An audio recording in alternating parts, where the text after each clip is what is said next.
مطلب اس کا اللہ کو ہر شے پر قادر ہے. ابراہیم علیہ السلام کو آگ میں ڈالا گیا, آگ ہے اور اس کا کام چلانا اپنی جگہ پر قرار ہے, لیکن اللہ نے حکم دے دیا کہ ٹھنڈی اور سلامتی والی بن جائے ابراہیم کے لیے. سب کے لیے آگ آگ ہے, لوگ اس میں جائے جلاتے ہیں. اللہ کی قدرت اتنی زبردست ہے کہ ایک ہی وقت میں متضاد چیزوں کو ظاہر کر کے دکھاتے ہیں. اسی لیے سب اللہ کی مخلوق ہے. اس سے وہ ہوگا جو اللہ چاہے. اس کو پیدا بھی اللہ نے کیا, اس کا اثر بھی اللہ ہی نے رکھا ہے, اور اس ہر چیز پہ بھی اس کی تاثیر پہ بھی اللہ کا قبضہ ہے. اللہ جب چاہے جیسے چاہے بدل دے, اللہ کو تو روک نہیں سکتے.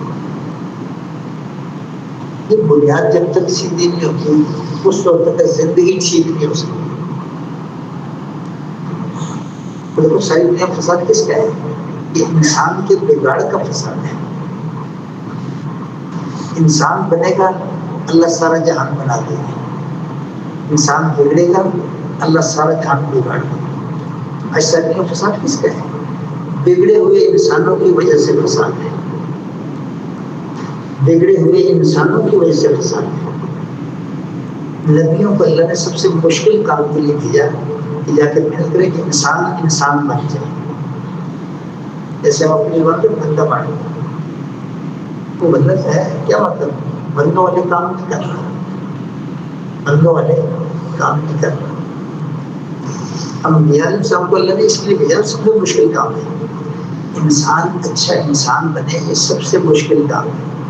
اس سب سے مشکل کام کے لیے اللہ نے وہ اپنے چنے ہوئے بندوں کو بھیجا جن کو اللہ نے ویسی صلاحیت بھی دی, ویسے اخلاق بھی دیے, ویسی ہمت بھی دی, صبر بھی دیا, شکر بھی دیا.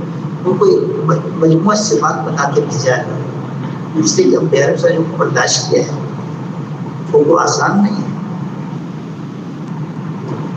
ان سے کوئی دنیائی منفعت نہیں ہے, اور ان کی ہمدردی میں انبیاء ان کو سمجھا رہے بات, اور وہ بجائے سمجھنے کے الٹا ان کے ساتھ کیا کر الٹے سیدھے کام کر رہے ہیں. نور اسلام کے بارے میں کیا تھا کہ جب دور سے دیکھتے نور اسلام آ رہے ہیں اپنے کپڑے سے اپنے چہروں کو ڈھانپ لیتے ہیں, اللہ ہم اس کی شکل بھی نہ دیکھیں. اور نبی پھر بھی ان کی ہمدردی میں ان میں محنت کیے جا رہے ہیں.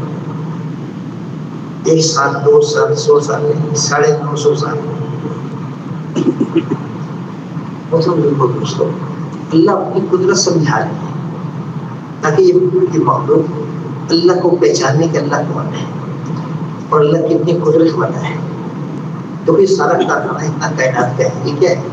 یہ اللہ کی قدرت کا اظہار ہے. یہ اللہ کی قدرت نہیں ہے, یہ تو اللہ کی قدرت ایک چھوٹا سا ذرہ ہے. قدرت اللہ کی لامحدود ہے. وہ ایسے ہزاروں لاکھوں جہان اور بنا دیں.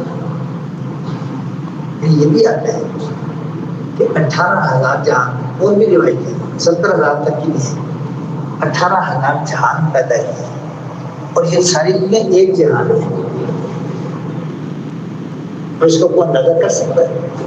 اللہ کی قدرت. یعنی اللہ اپنی ہر صفت پہ اتنے بڑے ہیں کہ انسانی سوچ تو اس کا کنارہ بھی تلاش نہیں کر سکتا. اللہ کی ایک صفت ہے کہ اللہ خالق ہے, اور اس اللہ کی جو صفت ہے اتنی بڑی صفت ہے, اللہ اکبر, نظر نہیں کر سکتا. اب اس قدرت والی ذات کو ہم پابند سمجھ لیں اپنی طرح. انسان تو ذاتوں کی پابند ہے, بس ہم کو چیز بنانا چاہیے, اس کو مادہ میٹیریل نہ ہو تو ہم نہیں بنا سکتے. کوئی بھی چیز